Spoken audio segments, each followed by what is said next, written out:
Alright, so let's just try differentiating a few of our functions. Remember, we have our formulas here. So for the natural log of x, the derivative is 1 over x. For arcsine, we have 1 over the square root of 1 minus x squared.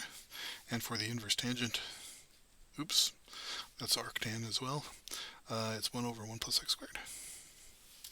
Good. So how about the natural log of t squared plus 7? Well, our f prime would be the derivative of our natural log, which is 1 over something. And the something here is our t squared plus 7. And then we multiply by the derivative of the inside function. So that is the derivative of t squared plus 7. So that would be 2t plus 0. Good. That's it. For this function, g prime of t would be derivative of cosine, which is minus the sine.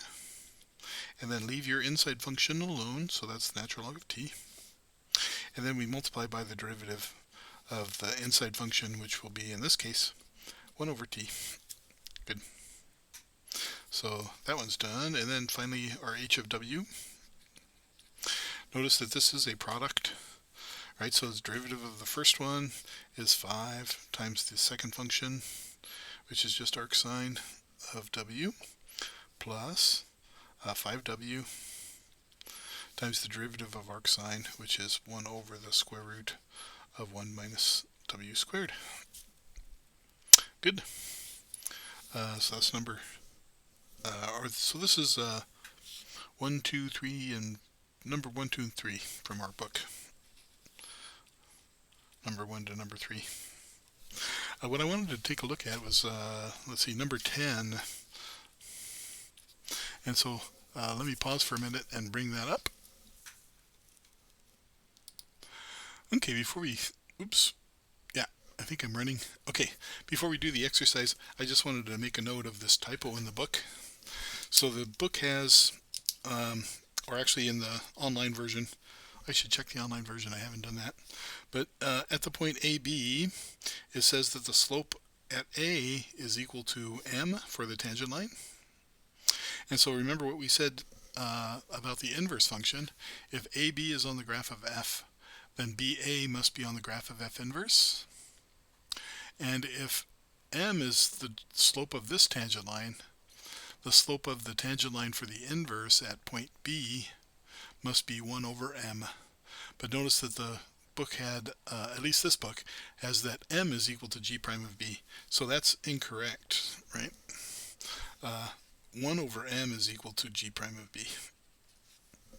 Okay, so that's just a quick correction to that figure 2. Let's see, can you see it? It's figure 2.6.6. Figure 2.6.6. Okay, good. Now, that's relevant to our homework problem here, number 10.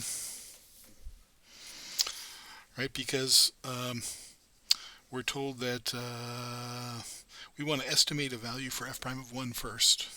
So at 1, we're here, f prime of 1 is here, and so we're looking at a tangent line with this slope.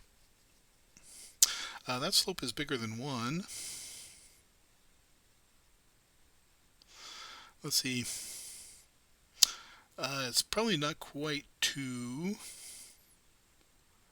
So let's call it maybe positive 3/2. So just for fun, I'm going to estimate that slope. So here's my note card. Maybe I'll use this note card. I don't want to write in my book. So I'm going to estimate f prime of 1 to be approximately 3/2. Good. Now, what would the sketch of the inverse look like? Well, it'd be the mirror image, right, of this function. I'm trying not to mess up my book, so you'll have to excuse me. But if this point here is reflected up to this point here, right? And then this kind of looks this way. Good. And so if f of 1 is equal to minus 1, right, then g of minus 1 is 1, and so this point is on the is on the graph of the inverse. I'll mark that one. But now what would the slope of the tangent line be here? If it was 3/2 here, it would be 2/3 there.